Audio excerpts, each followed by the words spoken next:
Hello class 10th NCERT mathematics आप लोग chapter number 1 का डिस्कशन कर रहे थे और लास्ट वीडियो में हम लोगों ने एग्जाम्पल नंबर 1 तक इसको अच्छे से समझ लिया था। ठीक, आज हम इसका डिस्कस करेंगे एग्जाम्पल नंबर 2।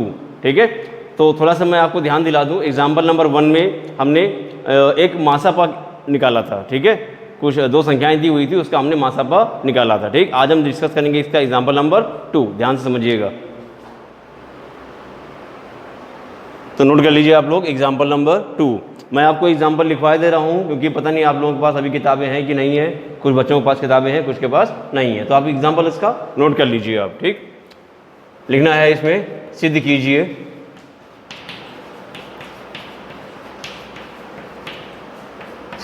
कि प्रत्येक धनात्मक विषम पूर्णांक, प्रत्येक धनात्मक विषम पूर्णांक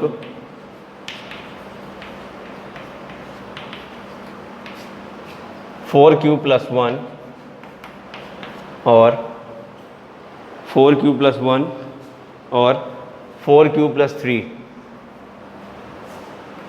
4q प्लस 3 के रूप का होता है, के रूप का होता है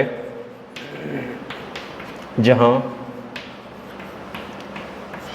q एक पूर्णांक है,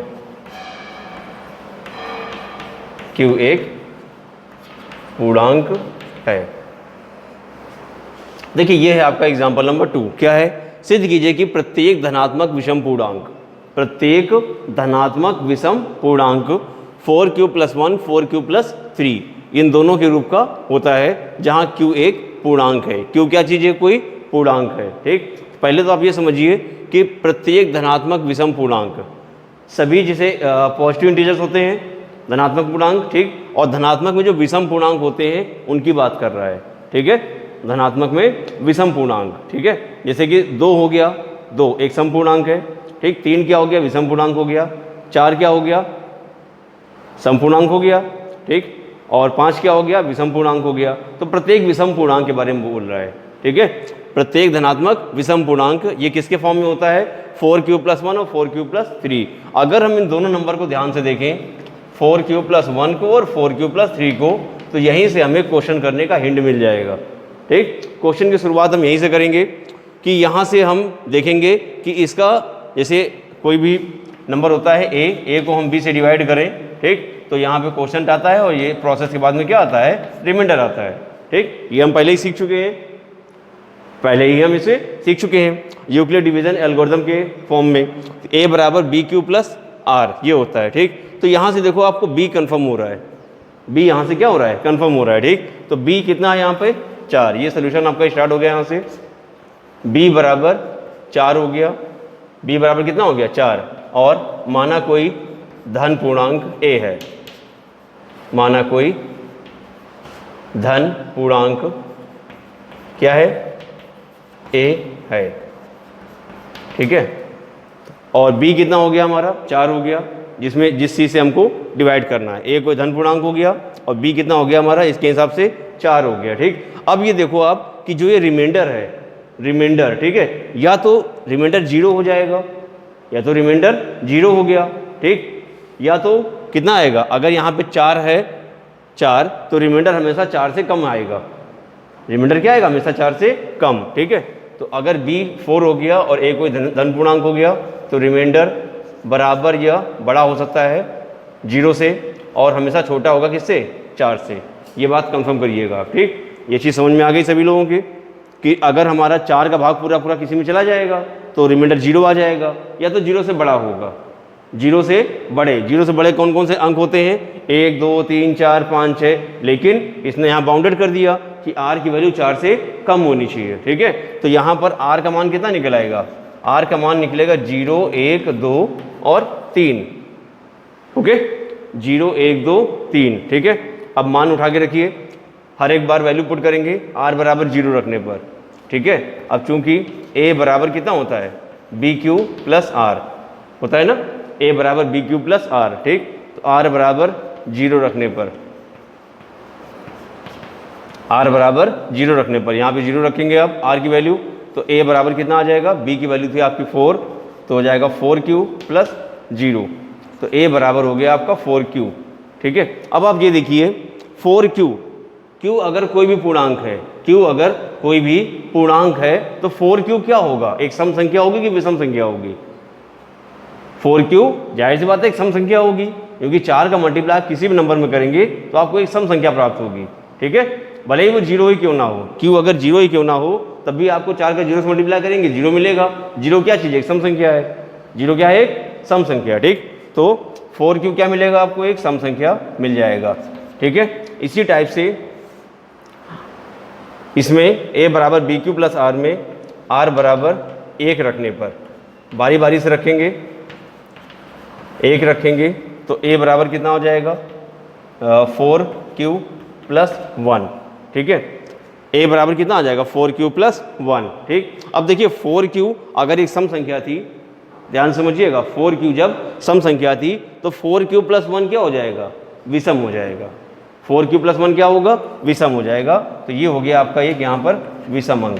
ठीक है, ब्रैकेट में इसको नोट कर देंगे कि और r बराबर 2 रखने पर, r बराबर 2 रखने पर यहाँ पे आप r बराबर 2 रख के चेक करेंगे तो a बराबर आ जाएगा आपका 4 इंटू q और प्लस का 2। ठीक है, राइट, देखिए 4q प्लस 2 ये भी आपका एक सम अंक प्राप्त होगा। ठीक है, क्योंकि 4q सम संख्या बताई थी मैंने, और किसी भी संख्या सम संख्या में जब आप 2 ऐड करते हैं तो फिर से आपको एक सम संख्या ही मिल जाती है। ठीक है, तो 4q प्लस 2 आ जाएगा आपका एक सम संख्या।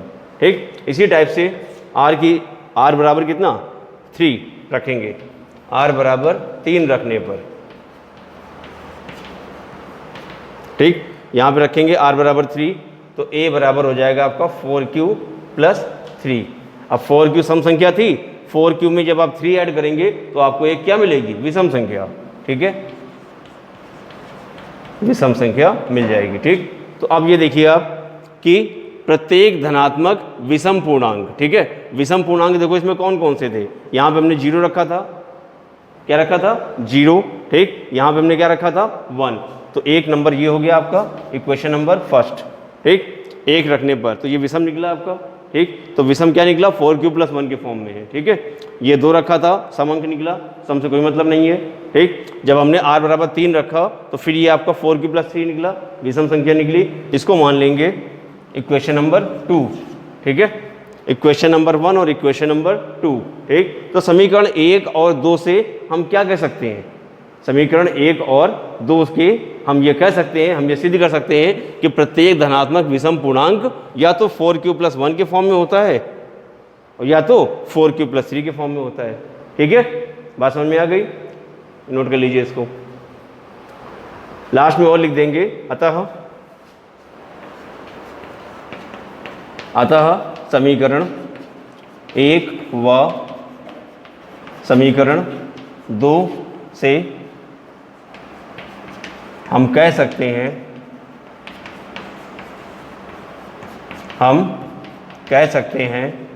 कि क्या लिखेंगे आगे, कि प्रत्येक धनात्मक विषम पूर्णांक 4q प्लस 1, 4q प्लस 3 के रूप का होता है। इतना नोट कर लीजिए। आते हैं एग्जाम्पल नंबर 3 की ओर। एग्जाम्पल नंबर 3 नंबर क्या है बेटा एग्जाम्पल आपका, कि सिद्ध कीजिए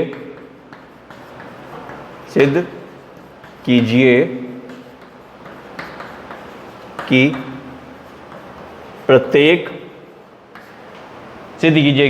प्रत्येक धनात्मक समपूर्णांक, प्रत्येक धनात्मक समपूर्णांक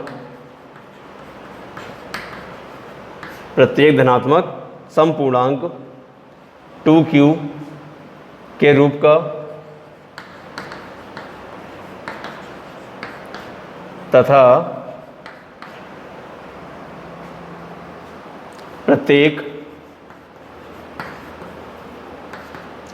धनात्मक विषम पूर्णांक, प्रत्येक धनात्मक विषम पूर्णांक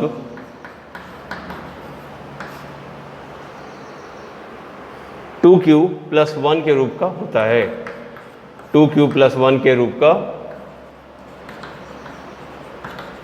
होता है, जहां q कोई पूर्णांक है, जहां q कोई पूर्णांक है।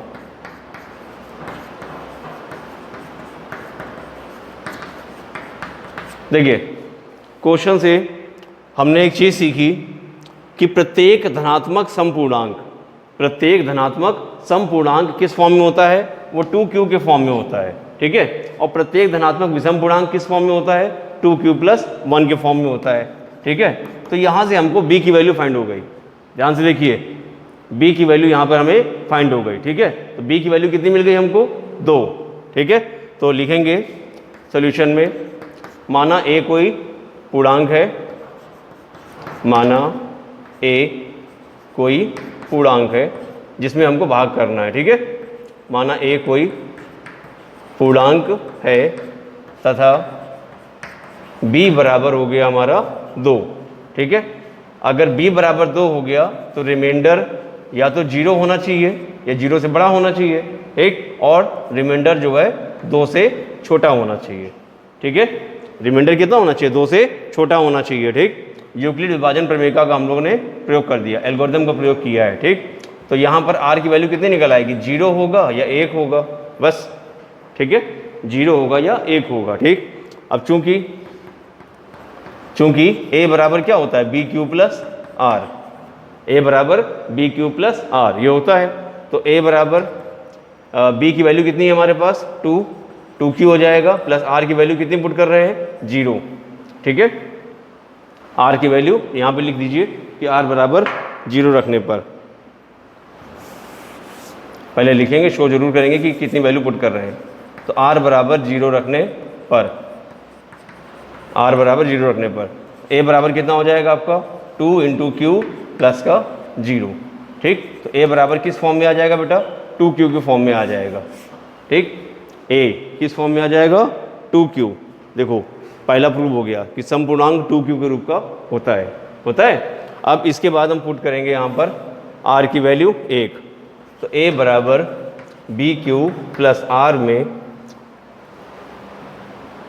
a बराबर bq प्लस r में r बराबर 1 रखने पर, r बराबर 1 रखने पर 1 रखिए यहाँ पर वैल्यू, तो a हो जाएगा आपका b कितना, b की वैल्यू है आपकी 2, तो 2q प्लस का 1, ठीक है, 2q प्लस 1 ये आपका ये निकल आएगा। देखो जो विषम पूर्णांक है वो किस फॉर्म में होगा, विषम पूर्णांक वो 2q प्लस 1 के रूप का होगा, ठीक।